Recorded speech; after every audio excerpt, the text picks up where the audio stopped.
Okay, are you ready for tip number 5? Now, this tip deals with one of the greatest obstacles and objections that people have to realizing their dream. It certainly was one of mine, and I'm constantly confronted by others telling me the same. And it has to do with money. And the tip is this: yes, money matters, but not as much as you think. Now, the reason I say that money matters, but not as much as you think, is for two reasons that I believe and I have conviction about. Number one, the power of the will is quite magnificent in that it can create momentum and trajectory. I was born into a traveling family, and my father had this practice of making announcements. We would be driving someplace in a trailer for summer holidays. And I remember in Canada, and one year he said, next year we'll be in an Airstream trailer going to Mexico. And it just came out of the blue. And my father kind of believed that what you say, what you speak out loud, is what you get. And I think it is important to know that in goal setting, for a time, some of our goals, in goal setting, I think there's two types of goals. One goal is robust, and you can immediately pronounce it, like my father just saying, next year we'll be in Mexico in an Airstream trailer.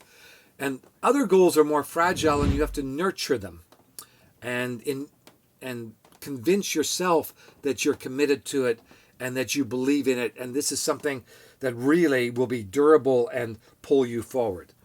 But the moment that you announce it, there is something, it's hard to explain, mystical and magical that happens, and a momentum is created. You almost create a vacuum ahead of you by your pronouncement, and you're immediately sucked towards that goal, and energy is created. So, the power of the will can make things happen despite having money or no money. And one of the first things I realized on this new vision of mine, to buy a boat, live on her, and sail across an ocean, is that it's expensive. You may have heard that BOAT is an acronym for Bring Out Another 1,000. It is true. And unfortunately, I'm in Japan. The other 1,000 is often dollars, not yen. And I had a man who I respect greatly, and he is soloed. He's had many accomplishments. He's given me a lot of advice. He's stuck with me even when he probably thought I'd been foolhardy in some of my timelines. But early on, before I even bought the boat that I'm now in, recording at, he said to me, Lowell, if it's too expensive, just walk away. There's no shame in walking away from a dream if you can't afford it. And I thought for a moment, and I replied, but you don't understand. I can't afford it. I've been in the nonprofit sector. I'm not wealthy. I have some equity in the house, and I promised my wife we won't sell the house, but that's all I've got. But I'm not going to let the lack of money stop me from pursuing this dream.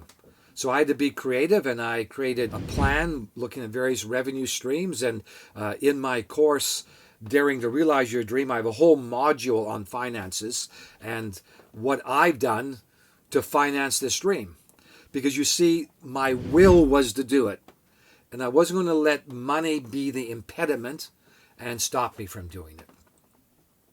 The second thing about money matters, but not as important as you think, and the reason it isn't as important is that going first class is kind of second rate. You don't have to throw mountains of money at your dream. You have to make compromises. I found that with a boat, you have to choose between priorities. Of course, safety is always a priority, but even in the safety spectrum, there's a range. 21 years ago, I realized a dream that was a pretty big dream for me at the time, and that was to cycle the length of Japan during cherry blossom season. It took 6 weeks. And on that trip, and for 2 years prior, I anticipated the joy of discovering Japan. But what I didn't realize is how much I would enjoy reducing my material goods to just 2 saddlebags, 2 panniers.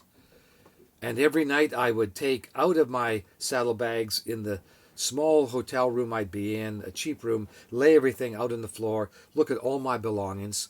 And in fact, after the first 48 hours of cycling, I sent about half of it home because I realized I could live fairly cheaply and with a minimal amount of things.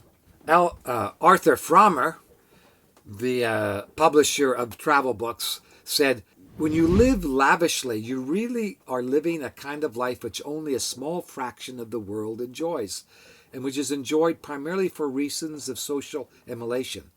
So one of the great opportunities of reducing what you have is you get to clean out lots of stuff and make some money too. When my wife and I moved from England to Japan to realize her dream, we just had a garage sale. And except for a couple of pieces of furniture that were particularly important to us, an antique desk and another table that my wife had restored, everything was sold. Regarding money, a few years ago, a friend of mine called James told me the story he had heard from his father when he was a child. I'll just make it short. The story was, perhaps you've heard it, of the young boy at school who everybody else thought was a bit dumb, a bit stupid, and he was kind of isolated socially. And one day during recess, a group of lads came to test this young boy's stupidity. And they held out a 25-cent piece, a quarter as we call it, and a 10-cent piece, and told him he could choose one and keep it. And the boy thought for a moment as the others guffawed and laughed, and the boy took the dime. He took the 10 cents, and the laughter increased. And then every day for weeks, at recess, these boys would call other students over and say, watch this, he's so stupid. Which would you like, a quarter or a dime? And every day the boy took a dime. And eventually, this came to the attention of the teacher, who saw the boy being bullied on the playground.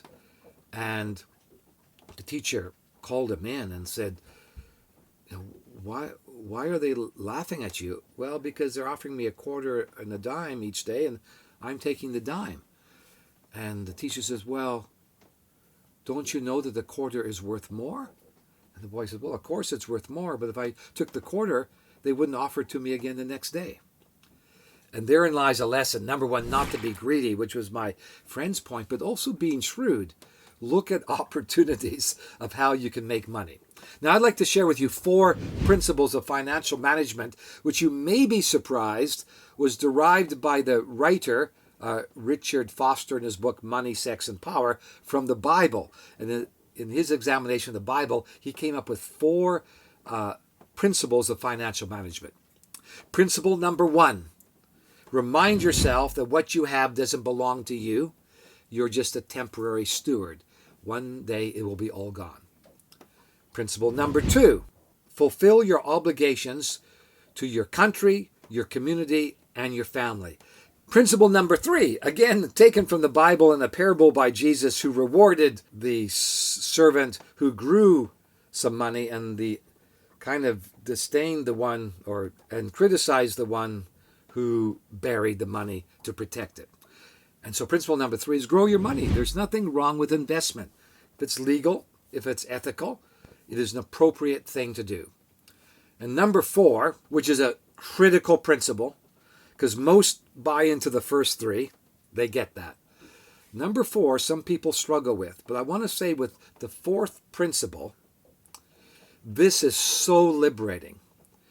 Because if you can view money as a power, as an entity, either that power controls you or you control it. And the best way of controlling it is you learn to give that power away, to surrender it to others. In other words, be generous, be compassionate, be charitable. Find causes where you give your money away with no strings attached other than the expectation it's going to do good. So, tip number 4, money matters, not as much as you think. I trust the 4 principles helps you, but remember that it's the power of the will and the willingness not to go lavish means you could realize your dream. So, once you fill out the PDF in the next unit, take a few moments, ponder the questions, and I'll see you in the next video.